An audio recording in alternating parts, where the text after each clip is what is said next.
What's up, everybody? Welcome back to the channel. On today's episode, we're going to be swapping out a high-performance Walbro 255 pump into the S12. Probably looks a little different since the last time you guys saw it. I went and got some of my spare fenders and doors from my parts car, like you guys saw in the last video, and we got those swapped out on both sides. This obviously just needs to be repainted and everything, but at least they're straight now and not all messed up, so that's a plus. But I've already changed the crank angle sensor and all the spark plugs, distributor cap, rotor cap, all that kind of stuff. Trying to track down this little issue where in between, like, I'd say about 4,500 all the way to red line, it starts to like die off or something. I don't know, it's hard to explain. It starts to, you can definitely tell when it gets up there, it starts losing power and you don't accelerate near as hard. So some of the things that I was looking after was maybe I was losing spark at the or spark signal or anything. So changed out all that and we still have that problem. So now I'm going to change out the fuel pump. I got the Walbro high performance pump.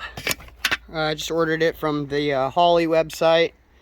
Also changed out all of the fuel injectors on the car, so they're all brand new fuel injectors. So I thought that was maybe an issue, maybe they were clogged up or something, but no, it definitely does run a lot better with new fuel injectors, but it still has that same issue. So I'm hopefully thinking that maybe I'm just losing fuel pressure at high RPM.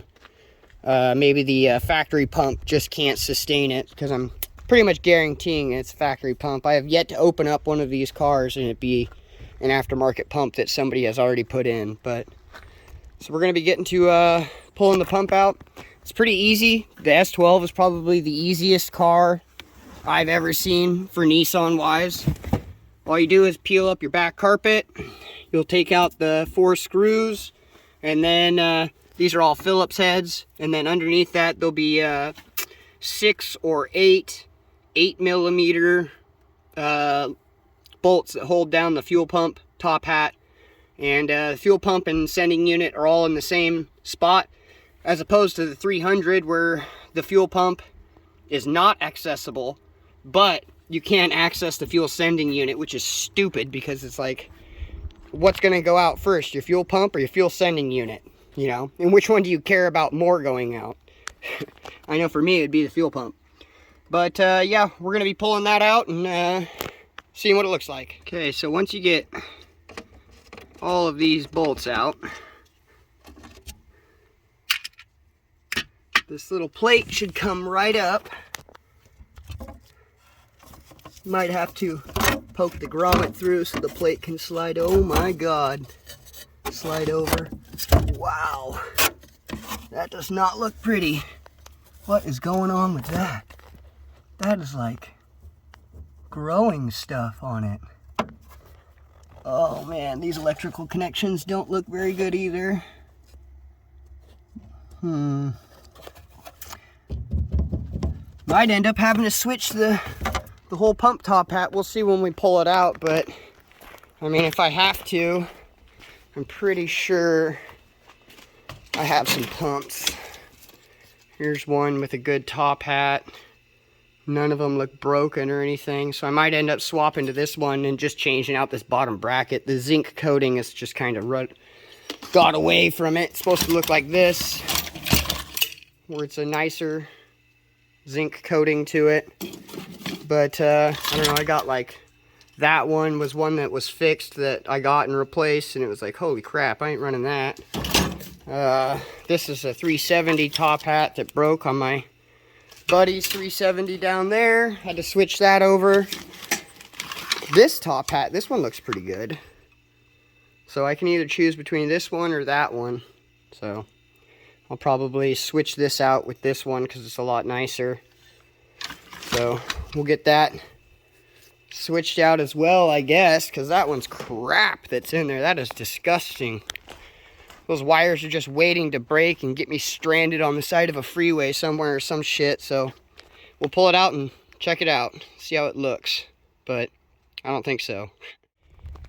Alright, so once you get your 6 little 8mm bolts down that hold down the top hat, you can just pull that out. It might get stuck a little bit on these, so you just kind of wiggle it from side to side as you're coming up, and it'll come out. But now's a good time to take a look inside your tank. I'm real lucky with this one because it is in like amazing condition. Looks really good.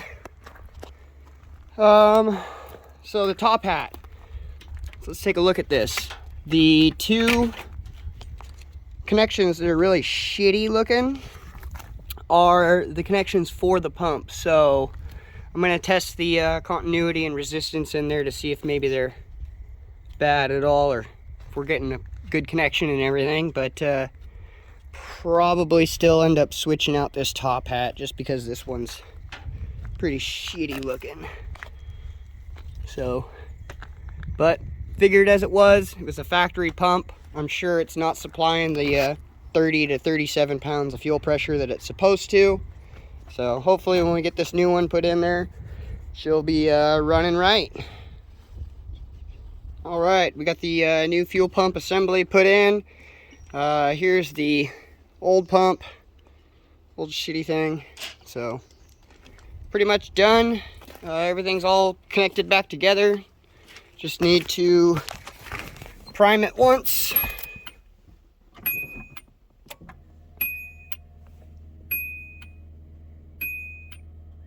Definitely a lot louder.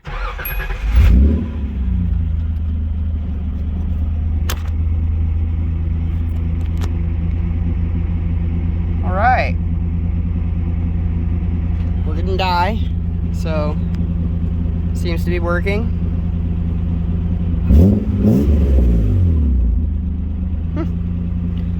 Pretty responsible. Idling sounds good. Not as missy as it used to be.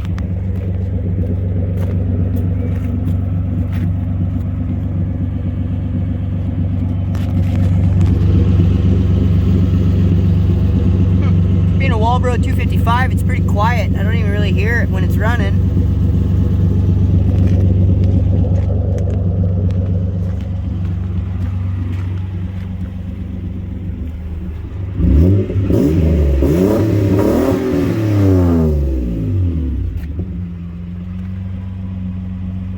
All right, seems to be running good. Sweet deal. Oh yeah, you can hear it when it's shut off. Definitely a louder pump, but at least it's got the, I got the peace of mind of knowing that pretty much everything on this car is all new, from the fuel pump all the way to the injectors, fuel filter, pretty much everything fuel related is new, except for new fuel injector clips. The clips weren't too bad, so I'll probably just keep them the way they are. But yeah, all done for this. So it was a quick episode today, just tossing in a fuel pump. You've already seen it been done on the twin turbo car, so nothing really too new, but I thought I'd get something out there. There'll be more videos to come. I'm gonna get a couple videos of this thing with the new diff and everything. I never got like a good burnout or drift video with the new diff set up, so we'll be getting that. This thing's still getting all sanded down and everything for its paint job. That car still is that car. I mean, really, I just need intercooler piping and everything made up. I just don't want to use a shitload of little pieces and couplers and everything. It just fucking looks horrible. So I'd really like to get a custom-made cold side intercooler piping made for that thing. So FJ, last time I drove it, oil blew out everywhere, never figured out where it was, and it started to get like a fucking slight knock at the bottom end of it, so didn't even try to run it anymore after that. Probably just gonna have to get another FJ motor and then pull this one out and then get it rebuilt or something. So that's where we're at with that stuff. So anyways, thanks for watching. Don't forget to like, comment, and subscribe. So see you next time.